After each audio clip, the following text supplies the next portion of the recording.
Gate पे खूंटा हलवा के आया है, कहा दीवार गिराने जा रहे हैं। हम लोग कहा कि दीवार नहीं गिरेगा।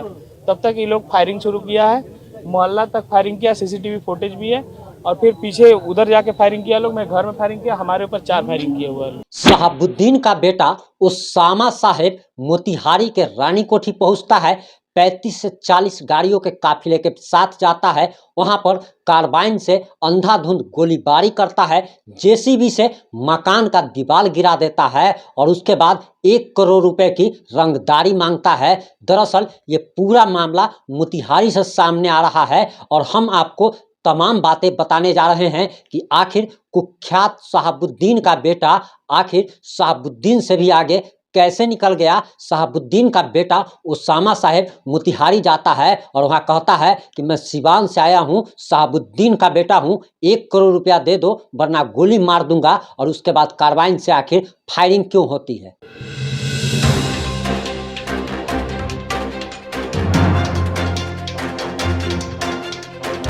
नमस्कार, मैं प्रिंस कुमार सिंह और आप देख रहे हैं पॉजिटिव इंडिया। अगर अभी तक आपने चैनल को सब्सक्राइब नहीं किया है तो कृपया चैनल को सब्सक्राइब कर लीजिए और जो लोग ऑलरेडी कर चुके हैं उन सभी लोगों को तहे दिल से धन्यवाद। अब आते हैं मुद्दे पे। मुद्दा है शहाबुद्दीन का बेटा उसामा साहब। लेकिन हम मोतिहारी की घटना पहले आपको बताएं उससे पहले एक जानकारी आप लोग से और शेयर करना चाहेंगे कि दरअसल मोहम्मद शहाबुद्दीन की पत्नी हीना साहेब, जिनका आरजेडी से मुंह भंग हो चुका है, अब बताया जा रहा और जो सूत्रों से मिली जानकारी के अनुसार और जो तस्वीरें निकल के सामने आई है उससे साफ साफ लग रहा है कि अब चिराग पासवान उन्हें अपनी पार्टी से टिकट देने जा रहे हैं। और ये बातें इसलिए निकल के सामने आ रही है क्योंकि हीना साहेब की मुलाकात चिराग पासवान से हुई है और सभी लोग जानते हैं कि शहाबुद्दीन की मौत में के बाद जो जैसा आरजेडी के तरफ से इग्नोर किया गया, जो अपमान किया गया, उससे शहाबुद्दीन के समर्थक लालू प्रसाद यादव से काफ़ी नाराज बताए जा रहे हैं। और बताया तो यहाँ तक जा रहा कि दरअसल जब शहाबुद्दीन की कोरोना से मौत हुई थी उस समय दिल्ली में तेजस्वी यादव भी थे, लालू प्रसाद यादव भी थे,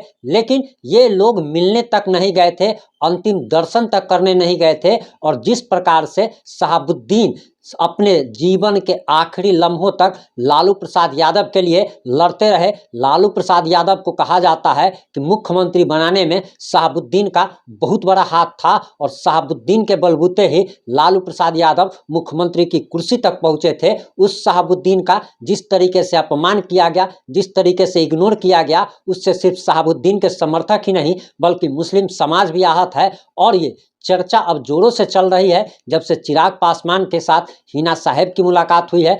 बताया जा रहा कि हीना साहेब लोजपा के टिकट से लोजपा रामविलास के टिकट से चिराग पासवान की पार्टी की तरफ से सिवान से चुनाव लड़ सकती हैं। वहीं अब आपको हम मोतिहारी की घटना बता रहे हैं, लेकिन मोतिहारी की घटना जानने से पहले आपको एक बात जानना बेहद ही ज़्यादा जरूरी है कि शहाबुद्दीन की बेटी की शादी जो है मोतिहारी के रानी कोठी में हुई है और उसी रानी कोठी में शहाबुद्दीन के बेटे उसामा साहेब पर रंगदारी मांगने का आरोप लगा है। एफआईआर दर्ज हो चुकी है और इस मामले में एक जेसीबी की बरामदगी हुई है, वहीं एक व्यक्ति भी गिरफ्तार हुआ है। अब आप पूरी कहानी समझ लीजिए कि दरअसल शहाबुद्दीन की बेटी की शादी जिस व्यक्ति से हुई है उसके पिता इफ्तिकार अहमद उनका नाम है और इफ्तिकार अहमद जो है वो 2 भाई हैं, एक इम्तियाज अहमद और एक इफ्तिकार अहमद। इफ्तिकार अहमद जो हैं शहाबुद्दीन के समधी बताए जाते हैं और बताया जा रहा कि दरअसल इम्तियाज अहमद के बेटे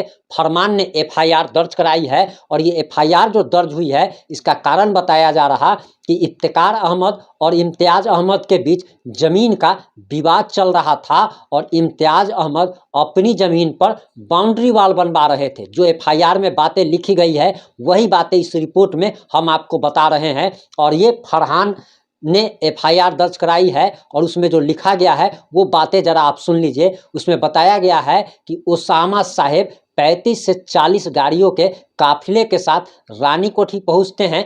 वहां पर बाउंड्री वाल का जो काम हो रहा था उसे रोकने का आदेश जारी करते हैं, लेकिन फरहान की तरफ से कहा जाता है कि दरअसल उनके पास इस जमीन का कागज है और अपनी जमीन पर वो अपना दीवार अगर करा रहे हैं तो आपको क्या दिक्कत है। इस पर ओसामा साहब की तरफ से कहा जाता है कि दरअसल मैं सिवान से आया हूं, मैं शहाबुद्दीन का बेटा हूं, तुम्हारी जान ले लूंगा, तुम ये बाउंड्री वाल नहीं बनवा सकते हो।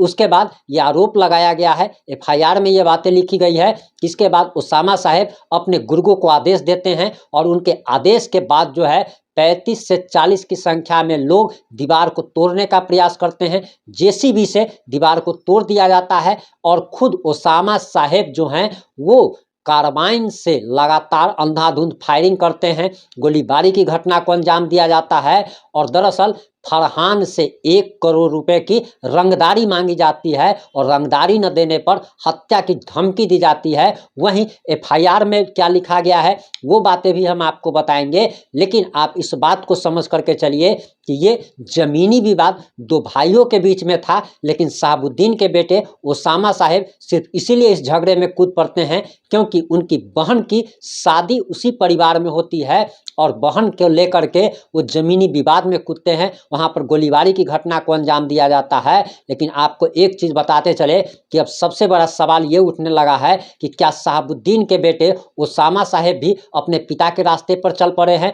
क्या शहाबुद्दीन की तरह ही वह विवादित जमीन पर अब कब्जा करवाएंगे? क्या हत्या करेंगे, गोलीबारी करेंगे? कार्बाइन जैसे घातक हथियार, कार्बाइन को काफ़ी घातक हथियार कहा जाता है, कार्बाइन से उन पर गोलीबारी का आरोप लगा है। और आप लोगों को सिवान के चंदा बाबू याद ही होंगे जो कि शहाबुद्दीन ने तेजाब से दोनों को भाइयों को नहला करके उनकी जान ले ली थी और शहाबुद्दीन पर कई हत्या का आरोप है, कई जो है अपहरण का आरोप है, रंगदारी का आरोप था। और दरअसल शहाबुद्दीन का इंतकाल कोरोना के दौरान हो गया था और बताया जा रहा कि क्या उनके बेटा ओसामा साहब अब पिता के रास्ते पर ही चल पड़े हैं? क्या सिवान जो है वो फिर से जो शांत हो चुका था अब क्या फिर से वो अशांत हो जाएगा?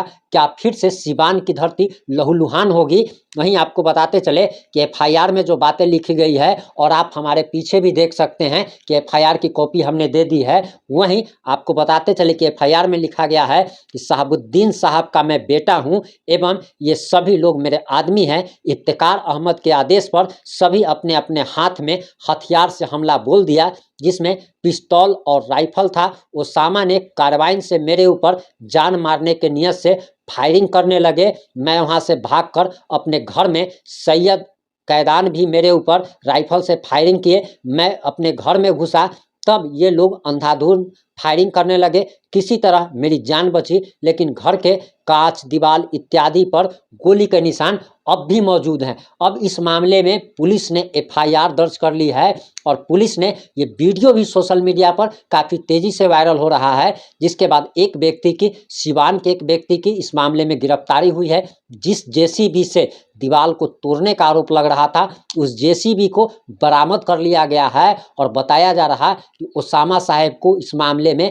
जेल भी जाना पड़ सकता है। ओसामा साहब सहित 6 लोगों पर नामजद प्राथमिकी दर्ज कराई गई है। वहीं 50 अज्ञात लोगों पर भी प्राथमिकी दर्ज कराई है। अब इस मामले में जैसे कुछ नया अपडेट आएगा हम आप लोगों तक जरूर पहुंचाएंगे। लेकिन एक बात तो अब इस बात से क्लियर हो चुकी है कि सिवान की धरती फिर से लहूलुहान होने वाली है, क्योंकि ओसामा साहब अपने पिता के रास्ते पर चल पड़े हैं। इस मामले में जैसे ही कुछ नया अपडेट आएगा हम आप लोगों तक जरूर पहुँचाएंगे। जुड़े रहे हमारे साथ। जय हिंद, जय भारत, जय जय बिहार।